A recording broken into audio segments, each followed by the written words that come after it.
Hi darlings అందరికీ welcome to Pavani H vlogs. Saturday మేము India gate దగ్గరికి వెళ్ళాము. ఆ రోజు వీడియో ఇప్పుడు అప్లోడ్ చేస్తున్నాను. ఆ రోజు ఏ ప్లాన్స్ లేవు, సడన్గా ఈ ప్లాన్ వేసాం. మా ప్లాన్ కూడా కాదు, మా ఫ్రెండ్ వాళ్ళదేని. వాళ్ళు వెళ్తున్నాం అని చెప్పారు. వస్తారా అంటే మేము కూడా వస్తాము ఓకే అని చెప్పాము. మరీ దూరం అని ఏం కాదు కానీ అలా దగ్గర కూడా కాదు. ఈ లోపే మా బుడ్డది పడుకుని పోయింది వెళ్ళే లోపే. ఆ రోజు రంజాను, అందువల్ల అక్కడ చాలా రష్ ఉంది. ఫుడ్లు అయితే అస్సలు ఖాళీగా లేవు. ఇండియా గేట్ అంతకంటే ఖాళీగా లేదు, మొత్తం ఫుల్ అయిపోయింది. ఆ రోజు సిగ్నల్స్ కూడా అందలేదు. ఏవైనా కొనుక్కొని తిందామంటే ఫోన్పే కూడా అవ్వలేదు అక్కడ సిగ్నల్ లేకపోవడం వల్ల. జనాలు అయితే మామూలుగా లేరు. రంజాన్ అవడం వల్ల చాలా ఎక్కువ మంది వచ్చారు చూడటానికి, అలాగే ఎంజాయ్ చేయడానికి, తిరగడానికి వచ్చినట్టున్నారు మాలాగే. ఢిల్లీ వచ్చిన కొత్తలో వచ్చాము. అప్పటికి డింపు ఇంకా పుట్టలేదు. అప్పుడు అసలు చాలా ఖాళీగా ఉంది. ఎందుకంటే నార్మల్ డేస్లో వెళ్ళాము. నార్మల్గా అయినా అసలు ఖాళీ ఉండదు, కానీ ఆ రోజు మాత్రం చాలా ఖాళీగా ఉంది. పెళ్లి కాని గుంటలు అయితే గట్టి కేకలేసి విజిల్స్ వేస్తూ అరుస్తున్నారు ఓ అనుకుంటా. నీళ్ళండి ఎంతైనా పెళ్లి కాకముందే కదా. వెళ్ళేటప్పుడు అనుకోలేదు, ఎందుకంటే మాకు గుర్తులేదు రంజాన్ అని. చాలా రష్ ఉంది, అంతమంది వచ్చారు. అక్కడక్కడ ప్రేమ జంటలు మాత్రం కనబడుతున్నాయి. నైట్ టైం చాలా బాగుంటుంది, ఎందుకంటే లైటింగ్స్ ఉంటాయి కాబట్టి బాగా కనిపిస్తుంది, అందంగా ఉంటుంది. బాగా ఫొటోస్ తీసే వాళ్ళు ఉంటే మాత్రం చాలా బాగా పడతాయి నైట్ టైం ఫొటోస్.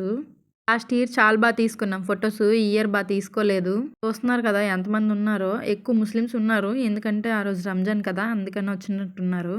వీడియో చూస్తున్న వాళ్ళు ఎవరైనా ఢిల్లీలో ఉన్నారా, ఉండుంటే మాలాగా ఇక్కడ ఇండియా గేట్ చూడటానికి వచ్చారా, వచ్చి ఉంటే కామెంట్ చేయండి. ఇండియా గేట్ మీద పడే లైటింగ్స్ అయితే మారుస్తూ ఉంటారు, ఒక్కొక్కసారి పింక్ కలర్స్ అన్నీ మారుతూ ఉంటాయి, కానీ బాగుంటుంది. ఇండియా గేట్ మీద మన ఇండియా ఫ్లాగ్ కలర్స్ అయితే మరీ చాలా బాగా కనిపిస్తాయి. ఎంత అట్రాక్టివ్ కనిపించిద్దో మన ఇండియా ఫ్లాగ్ తెలుసు కదా, అంతే బాగా కనిపిస్తాయి ఇండియా గేట్ మీద కలర్స్.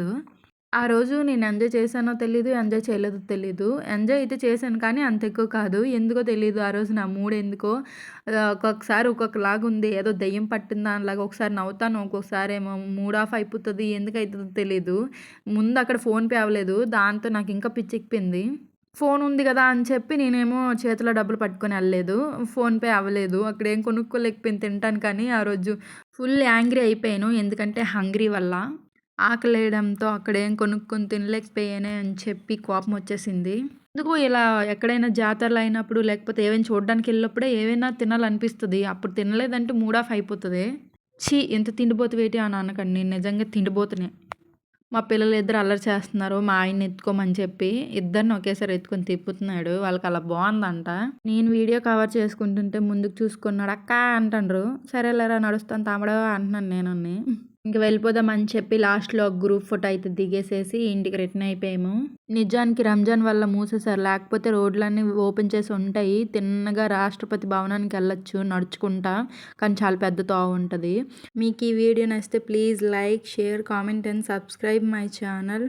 ఓకే డార్లింగ్స్, నెక్స్ట్ వీడియోలో కలుద్దాం. బాయ్.